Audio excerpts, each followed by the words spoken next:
Chicken বিরিয়ানির গন্ধে ভরে ঘর, ভাত সোনালি মশলার রঙে রঙিন মোড়, এলাচ লবঙ্গ দারচিনি ঝলমল করে, প্রতিদানা ভাত যেন স্বপ্নে ভেসে ঘুরে।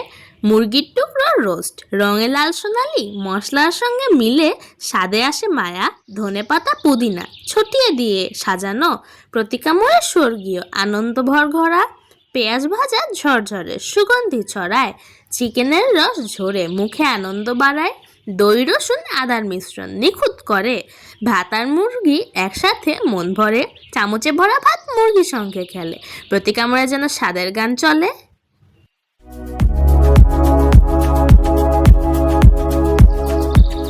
আসসালামু আলাইকুম, কেমন আছো তোমরা সবাই? আশা করি সবাই অনেক ভালো আছো। কাছে কিংবা দূরে যেখান থেকে আমার এই ভিডিওটি দেখছো সবাইকে হাংনিমের পক্ষ থেকে অনেক অনেক শুভেচ্ছা। তো বন্ধুরা, আজকে যেহেতু শুক্রবার, আমি রান্না করবো বিরিয়ানি। এই জন্য প্রথমে একটা মশলা বানিয়ে নিচ্ছি। এর জন্য হচ্ছে আমি অনেকগুলা টাইপের বাদাম নিচ্ছি, ওগুলো নিয়ে হচ্ছে ব্লেন্ড করছি। আর এখানে হচ্ছে একটা কড়াই নিছি, কড়াইয়ে দিছি তেল, দিয়ে দিছি ইচ্ছা মতো পেঁয়াজ। পেঁয়াজ দিবা, তেল দিবা, মজা হইব, এছাড়া মজা হইব না। সত্যি কথা বা এটা পুরা সত্যি কথা। এখন যদি তুমি মানে এটা মানতে পারো যে ইয়েস আমি তাইলে আমার টাকাও খরচ করা লাগবে, আমি তাড়াতাড়ি অক্কাও পামো, তো ঠিক আছে, তুমি মজা করে খাইতে পারো, নো প্রবলেম। সো এবার হচ্ছে যে পেঁয়াজগুলা ওগুলা হচ্ছে অনেকটা পেঁয়াজি, মানে পুরাটা পেঁয়াজি আমরা হচ্ছে একটা ছাঁকনিতে তুলে তেলটা ছেঁকে উঠায় নিব। এবার যে পেঁয়াজটা এবার যে তেলটা ছিল ওই তেলের ভিতরে হচ্ছে আলু দিয়ে দিব, আলুগুলো দিয়ে এটাকে সুন্দর করে ভাজবো। তারপর আলু দেওয়ার পর যে একটু কালো কালো হয়ে গেছিলো, ওগুলো পেঁয়াজ ছিল, ওগুলো হচ্ছে চা ছাকার চাকনি দিয়ে উঠায় নিব। এবার হচ্ছে এবার আমি দিয়ে দিচ্ছি পিঙ্কি পিঙ্কি মুরগিগুলা দিয়ে হচ্ছে সুন্দর করে ভাজবো। অন্য সময় আমি একটু অন্যভাবে রান্না করে, আজকে হচ্ছে মুরগিটা ফার্স্টে ভেজে নিছে।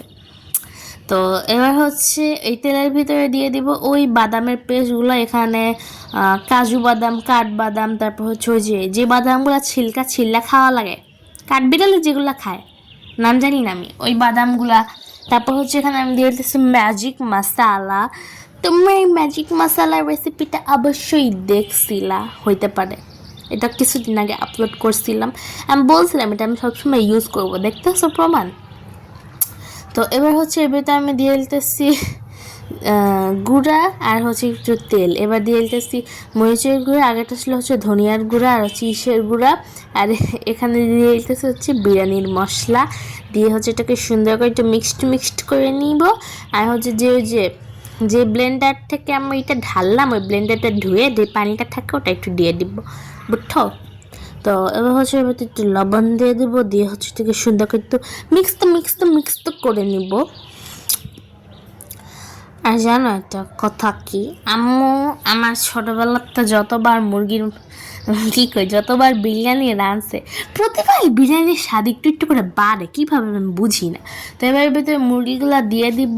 তারপর হচ্ছে এর ভিতরে দিয়ে দিচ্ছি টক দই। এটা হতেই পারে আমি বাজারের টক দইয়ের প্যাকেটটা রাখছি, কিন্তু এটা হোমমেড টক দই গাইস। এবার এর ভিতরে দিয়েছি হোমমেড সস, যেটা মেয়োনিজের রাখছি। দিয়ে হচ্ছে এটাকে সুন্দর করে একটু মাখায় নিবার। এই টাইমে দেখতে খুবই ইয়াম্মি লাগে দেখতে। এবার হচ্ছে যে ভাজা পেঁয়াজগুলো ছিল লাইক বেরেস্তা, ওইটা হচ্ছে একটু দিয়ে দিব। পুরোটা দিবা না, একটু দিবা, বাকিটুকু আবার পরে। আর হচ্ছে ইচ্ছা মতো ঘি ঢাইলা দিব, আমার ঘি পছন্দ না, আম্মু কেন ঘি দেয় আমি জানি না, আমার পছন্দ না। তো এবার হচ্ছে এটাকে সুন্দর করে একটু মিষ্টি করব। দিয়ে হচ্ছে দিয়ে দিব কেওড়া জল দিলে হচ্ছে ফ্লেভারটা ভালো আসে।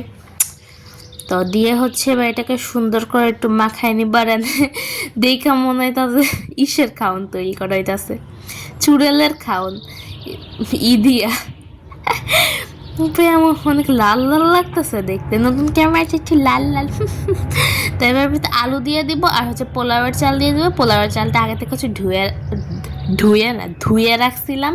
একটু দুধ দিয়ে দিব, তরল দুধ অনেকটাই দিব, তাহলে মজা হইব। আর হচ্ছে গরম পানি দিয়ে দিব, পানিটা পাশের চুলায় বসানো ছিল, বুঝছো?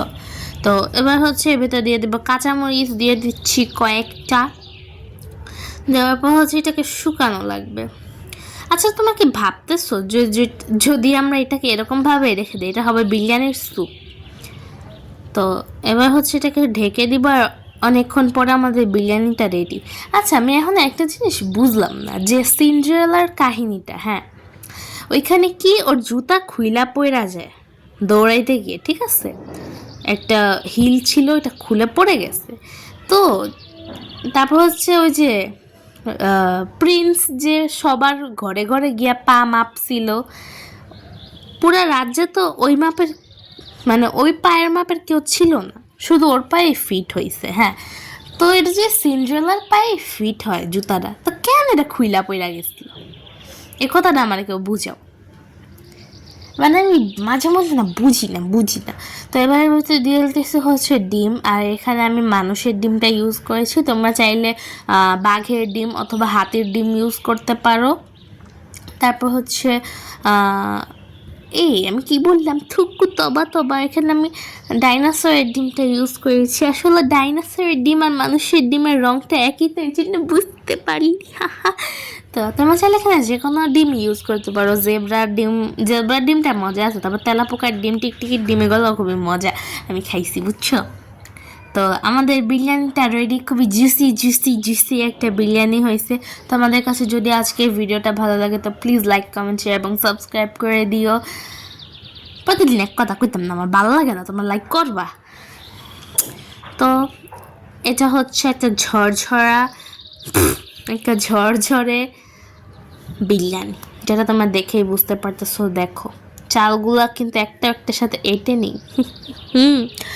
আর এটা যে মাংস, তখন এটা পুরো গরম নামায় আছে, তো মাংসটা মা বলতেছে একটু ভাইঙ্গা দেখাই, কতটা জুসি একটু দেখুক পাবলিক, কিন্তু খুব গরমও হয়, একটু কষ্ট হয়েছে। আবার তোমরা দেখতেই পারতেছো ভিতরটা দেখতে কত ইয়াম্মি। তো আজকের মতো আসি, ta ta, bye bye, see you, goodbye, আসসালামু আলাইকুম।